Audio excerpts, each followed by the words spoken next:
Сосед, привет. Зачем ты себе дымоход ставишь? У тебя же теплый пол. Ты что там, курилка будет, что ли? Я установил себе дровяную печь-камин.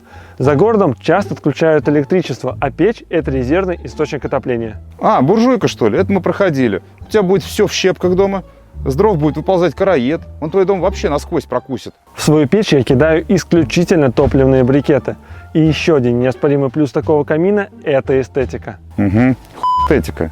Вы все дымом пропахнете, люди от вас на улице просто шарахаться будут.